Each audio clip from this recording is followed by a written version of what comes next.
We take a look back at the season, dissect what went right, dissect what went wrong, all with Nick Carboni joining us today on the Locked On Hornets podcast.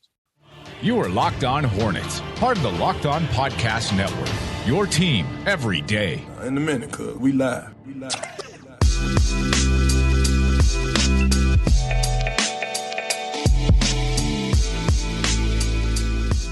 It's Locked On Hornets. We're part of the Locked On Podcast Network. It's your team every day. Thanks for making us your first listen. We're free and available on all platforms. You can follow us on Twitter at Walker Mail, Doug on Twitter at Doug Branson LOH, and the show handle on Twitter at Locked On Hornets. If you are not joining us on YouTube, then you are missing a fantastic picture of our guest, Nick Carboni, today. You can follow him on Twitter, by the way, at Nick Carboni, WCNC. There is a picture of Nick on YouTube right now, giving a seductive look towards the left of the camera, holding the phone to his face on the call, looks like an agent, and it's glorious, very early in his career. Nick, can you explain what that picture is from? First of all, amazing sleuth work by our guy, Doug Branson. When he said he was just going to, quote, find a picture of me, that's not what I expected. But I was working in Knoxville, and it wasn't live. I was taping morning sports when somebody called me. And I thought, wouldn't it be funny if it wasn't live, but I was like, wouldn't it be funny if I picked up the phone right in the middle of taping something? And I guess I thought it was funny. I don't know if anybody else did. They were probably like, can we just finish this taping and go home? But yeah, there's that picture. And I was not willing to pay for haircuts a lot. Then there's a lot of hair. It's too much up there. Did you demand that in your contract with CNC? Like, you got to get me. They haven't paid for a haircut yet. I'm getting one today, but maybe I can. Maybe I'll start invoicing them. Yeah, that's a good idea. I don't mind that. I'm just glad I had an iPhone because I went flip phone for a long time, guys. What flip phone? Early in my career? Oh man, just a small Verizon one, like a Breaking Bad burner phone, basically. For your side hustle. That was actually a drug call that you had. A bony burner. Yeah, there you go. Right. Yeah, the bony burner phone. All right, well, that's Nick Carboni doing some side hustle stuff, including with us here on the Locked On Hornets podcast. Today we're going to dissect what went right and what went wrong. Now, we try to do the whole good news bad news thing. Like, do we want to go with the bad news first on what happened? Or I think so, because it's the most obvious. And it's like after James Borrego's during James Borrego's postseason news conference, that was like the first 10 questions was about the defense. And guys, that's what went wrong was the defense. They were the worst defense or close to it in the league for a healthy part of the season. Yes, they climbed up the ladder in defensive rating a little bit to 22, but there wasn't enough consistency, certainly, and it certainly didn't show up when they needed it the most at Atlanta for that playing game. So defense went wrong. It went way wrong, and they're going to have to do a lot to fix that for next season. Yeah, there's no doubt about it. By the way, Nick and Doug, if we're going to put a picture up of Nick like that, then we'll just allow him to change the crawl at the bottom and just have to figure, like, we're just going to have to adapt on the fly with what Nick wants to talk about. That's pretty clearly number one, right? I mean, the defense, as far as the overall thing that held back the Charlotte Hornets from reaching any kind of peak success, it had to be the defense. And some of this is because of Mitch Kupchak not addressing personnel the right way. There's no doubt. Some of this can fall on James Borrego for not getting his guys up to play and maybe not having a buy-in on the defensive end, which a lot of that makes up how you are successful as an NBA coach. But some of it is on the players too, just not buying in. At some point, these guys, not even just not buying in, but not giving the effort, like paying attention to detail, not rotating the right way. Miles Bridges and Terry Rozier can't continue to come out after every single game and say, we need to bring it 48 minutes every single quarter and then not do it. And then come out the very next game and say, look, we keep mentioning it. I don't know why we're not doing it, but it's just not happening. I mean, that was the maddening part. It's the fact that you could go on these stretches of good defense, and then it seemed like they just wouldn't do the small things in a half quarter, get back in transition, and that would have all of that improvement unravel.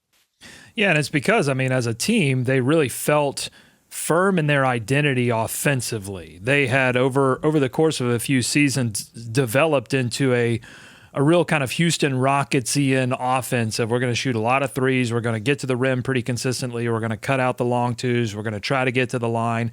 And now that the evolution of this season was we're actually going to be a functioning high-pace team and consistently. And so they accomplished all that, and they really established an identity and an offense that was really hard to guard.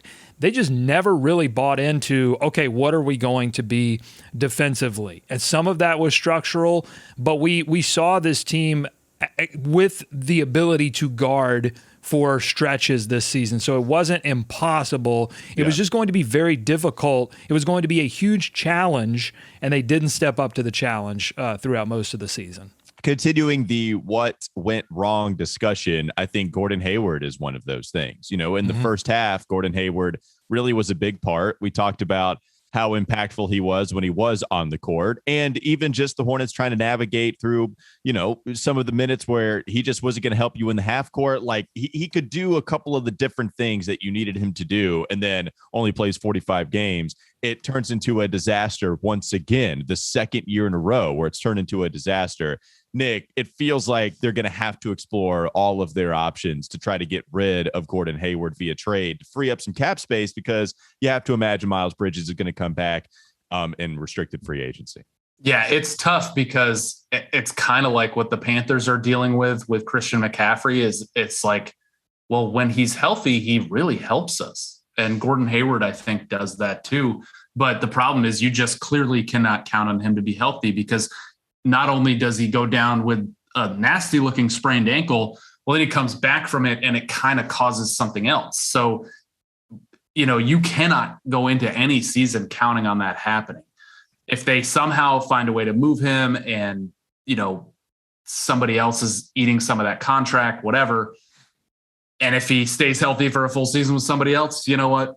Cool. He's not going to be an all-star. It's not like you're going to be missing out on that type of player. So I think there has to be a lot of conversation over there about how to try and move him, what kind of the compromise is going to be contractually. It sounds like, I mean, we know that Indiana was interested for a long time in acquiring Gordon Hayward. Does that happen? I know there's the thing out there with Lakers and Westbrook, but it's really too bad.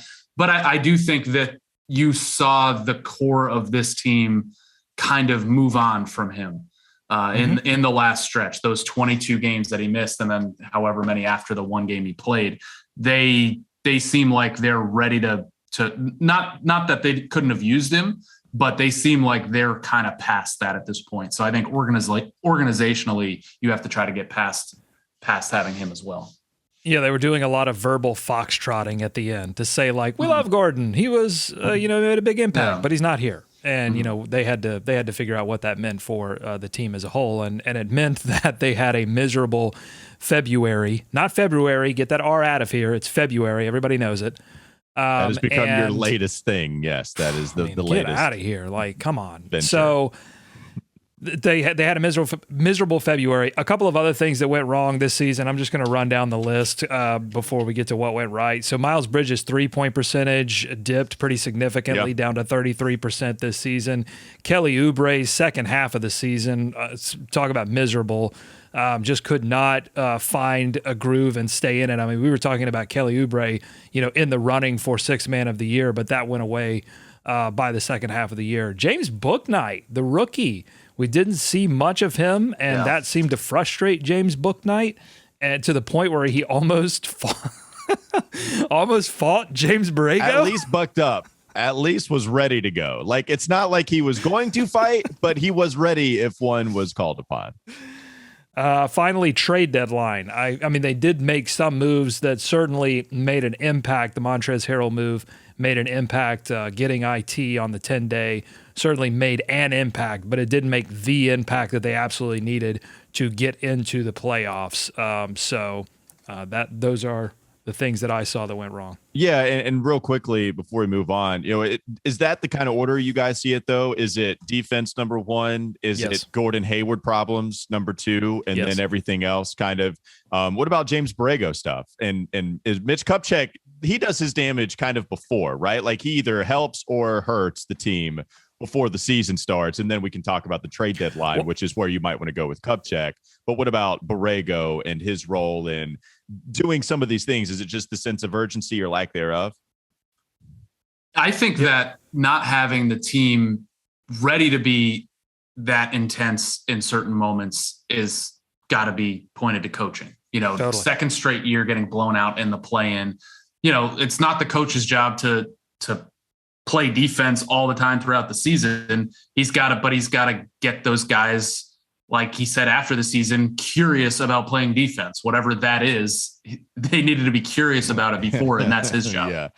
Yeah, and it's important to note, Nick, that you didn't hear the players this season complaining about the game plan. No one's really questioned James Borrego's ability to say, "Here, I've studied the team that we're playing. Here's what we need to do to win. Go and execute it." The players never came out and said, "Yeah, we weren't in the right positions" or anything. It was all about that sense of urgency. But that also goes to James Borrego. He's got to get those players ready to play. I'm going to go back and say number one for me is Mitch Kupchak not getting the team that piece. Is it just center, basically? Saw. Yeah, it was a center. Okay. It was a defensive rim protecting center. We all saw that was the need, and he didn't go out and get it. Yeah, and that was a problem. And this is, Mason, when we thought Mason Plumlee was coming in, we were good, and then it increasingly actually I don't know. Hold on. Again, you're doing a lot of work with the old word there. Center. We thought Mason Plumlee was backup center, right? Like that's the thing. Yeah. When they made that move for Mason, nobody thought he was going to be the starter. I didn't. Nobody came in and said, "Oh, okay, we're good in the sense that he is going to get 30 minutes a night for us." Like we thought, all right, well, whatever. We get an extra pick from this. We'll eat up Mason's contract. It's not guaranteed the next year. We'll get and he'll be a backup. That's fine. And then he became the starter, and then nobody was good with it. And hell, we've talked about Mason enough.